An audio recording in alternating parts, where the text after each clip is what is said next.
Last night I was feeling kind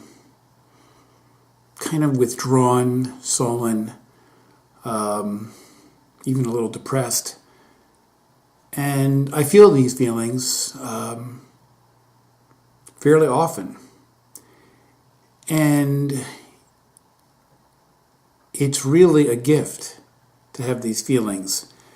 And I'm not saying that to create a euphemism. Feelings of depression, hopelessness, frustration, anger, fear can be some of the most painful experiences we have. And it's not my intent ever to trivialize them. But we all have these feelings. They come, they manifest, and for most of us, fortunately, they pass. And one of the gifts of pain is it really gives us an opportunity to explore who we are. So when pain happens, we ask ourselves the question, am I this depression? Am I this anger? Am I this sullenness? And the beautiful part of these teachings, whether you get them from Advaita, Buddhism, my book, many other sources. But to me, one of the most beautiful aspects of them is when these events happen, and they will, and they do, it presents us this opportunity to explore our identity. And what is magnificent is this: we see beyond any shadow of a doubt that we are not the depression, that we are not the anger, that we are not the fear, that these things happen. They're like the weather. We don't need to really even figure it out, why it happens. The why is a question that normally comes from the ego that wants a final solution, that wants certainty, something I talked about in a previous video. So we don't need to worry about why.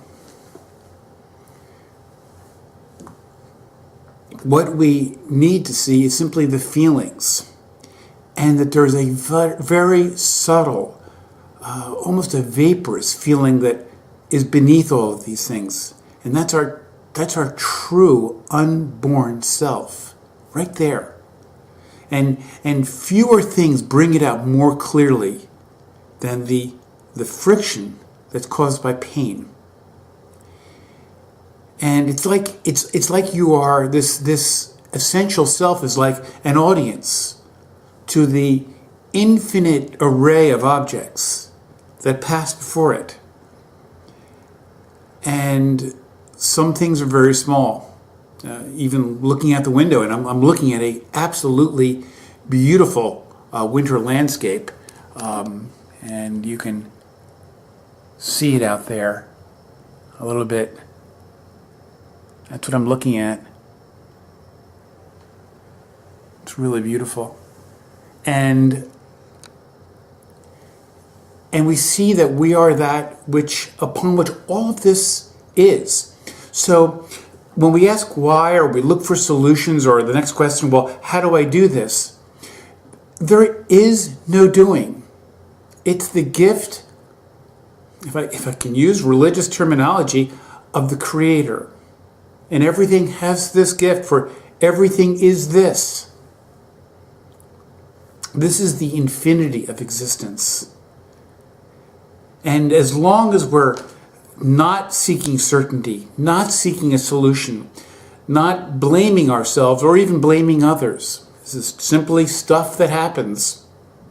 The the core being, which has no location, no shape, no form, no personality, is always there. So what you're hearing here, these words, this body, this face, this environment, this is all part of that stuff that floats above it. So this me, this person who you may like, dislike, or have no feelings about whatsoever, is not this aspect. For this too is an object seen within this untouchable, unknowable, ungraspable field. So what I urge you to do is to see all the attempts that the very well-intended ego, kind of like our internal parent figure, wants to solve these things. It wants to prevent these things from happening in the future.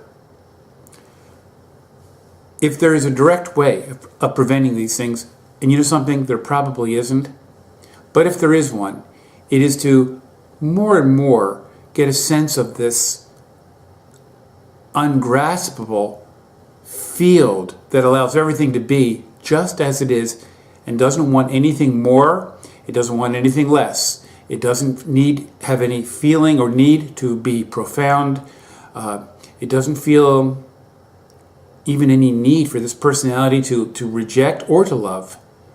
But because it allows everything, the personality which does reject, the personality which does resist, that too is allowed, and even that which it rejects and that which it resists is also allowed.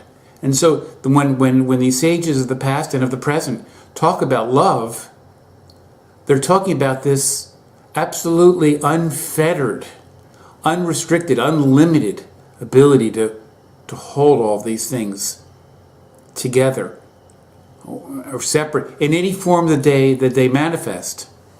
So just wanted to this video I actually think is a very important one, because the moment you see through the false promise of self-improvement, the false promise of so many teachings that go by a spiritual context, when you see through that and see that you are absolutely perfect exactly as you are and that you need nothing added, and that you see that you neither come nor go, you don't need any of these teachings. You're free of it. And you're free to simply allow these forms to enjoy life, to have fun with it, to engage, to dance with it, however wording you want to use. There will always be challenges. Life doesn't stay fun. It doesn't stay happy. Nor does it stay unhappy. Nor does it stay boring. It's a constant flux of change. And the self that you are allows all that to be. So when you run after stuff, when you say, "Oh, I gotta know this. That's simply another object occurring on this field, this vast audience to presence, this very presence that's like an audience to the infinity of the universe." I read yesterday there could be as many as 50 million Earth-like planets within just the Milky Way, and the Milky Way is one of hundreds of millions of galaxies. The immensity of this universe is so vast, so extraordinary, and then this self can contain it all. Perhaps the most extraordinary thing of all. So again, thank you for watching. This is going to be the last in the series of videos, and as always, I do thank you for watching, and I hope you can feel this presence, this allowing, whatever happens to be. You don't need to improve it. You don't need to grasp it. You don't need to control it. You don't need to be anything, for it already is. Thank you again. Bye.